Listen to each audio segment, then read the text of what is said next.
Avez-vous peur de finir en enfer? Ou pire encore, avez-vous peur que quelqu'un que vous aimez s'y trouve actuellement, souffrant dans l'agonie pour l'éternité? La vérité, c'est que le jugement de Dieu n'est pas ce que la plupart des gens pensent. Dans la culture populaire, l'enfer est décrit comme un lieu de tourment où certaines personnes vont souffrir éternellement après leur mort. Mais est-ce vraiment ce que dit la Bible? Un Dieu aimant aurait-il vraiment créé des êtres humains et fait en sorte que certains d'entre eux brûlent littéralement dans l'agonie pour l'éternité?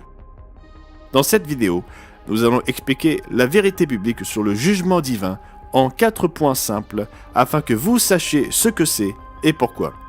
Assurez-vous de rester dans les parages pour les 4 points car le jugement de Dieu existe, mais ce n'est probablement pas ce à quoi vous vous attendez. Et ne vous contentez pas de nous croire, mais vérifiez ces versets et prouvez ce que nous disons à partir de votre propre Bible. Point numéro 1. 3 significations à partir de 4 termes différents. Certaines versions de la Bible utilisent le mot « enfer » pour traduire 4 termes différents trouvés dans les langues originelles. Vous pouvez faire l'usage de n'importe quelle concordance ou lexique pour vous en rendre compte. Le mot « enfer » dans certaines traductions de la Bible peut se référer au terme hébreu « Sheol » ou à 3 termes grecs « Hadès »,« Gehenna » ou « Tartaro ». Le problème est que tous ces termes n'ont pas la même signification. Par exemple, le mot hébreu « Sheol » dans l'Ancien Testament signifie simplement « tombeau » ou « sépulcre ». Il en va de même pour le mot grec « Hadès » dans le Nouveau Testament. De nombreuses traductions conservent ce même sens. En fait, la version Louis II ne traduit jamais Sheol par enfer. Mais d'autres traductions ne sont pas aussi claires.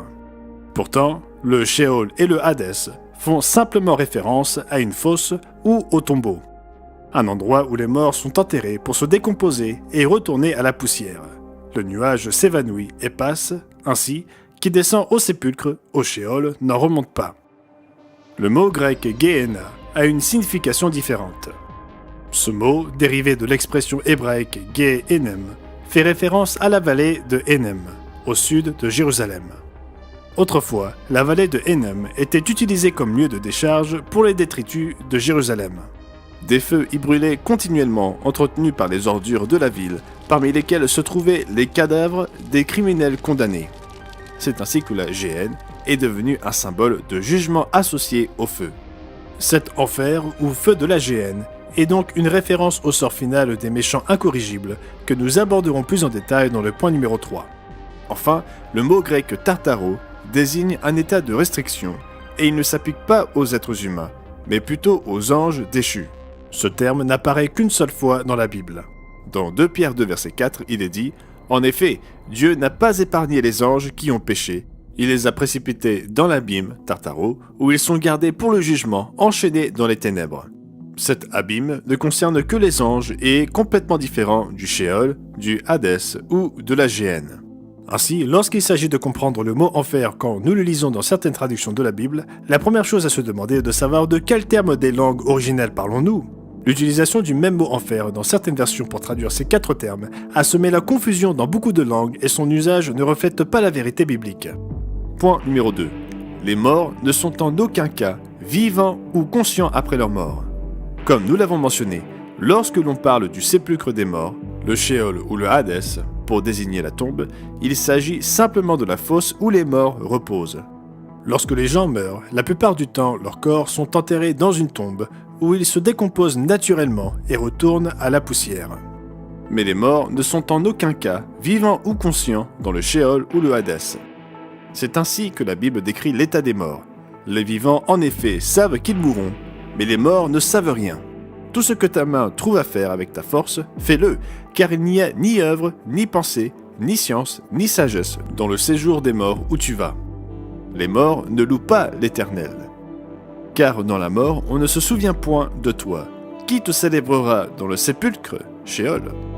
Et comme l'explique le psaume 146, lorsque les individus meurent, dès qu'ils ont poussé leur dernier soupir, ils retournent à la terre et au même instant, leurs projets s'évanouissent. Lorsque nous mourons, nous ne sommes plus conscients ni actifs d'aucune manière. Nous ne savons rien, comme si nous étions plongés dans un sommeil profond et sans rêve. C'est pourquoi la Bible symbolise souvent la mort comme un sommeil. Paul écrit dans 1 Thessaloniciens 4 verset 13 « Or, nous ne voulons pas, mes frères, que vous ignoriez ce que vous devez savoir, touchant ceux qui dorment du sommeil de la mort, afin que vous ne vous attristiez pas, comme font les autres hommes qui n'ont point d'espérance. Et nous lisons dans 1 Corinthiens 15, verset 20, que maintenant Jésus-Christ est ressuscité d'entre les morts, et il est devenu les prémices de ceux qui dorment. La Bible montre donc clairement que les morts qui sont dans le sépulcre, Traduit dans certaines versions comme enfer, sont tout simplement décédés et se trouvent dans le tombeau. Ils sont complètement dépourvus de vie, sans pensée, pas de sentiments, pas d'action, rien du tout.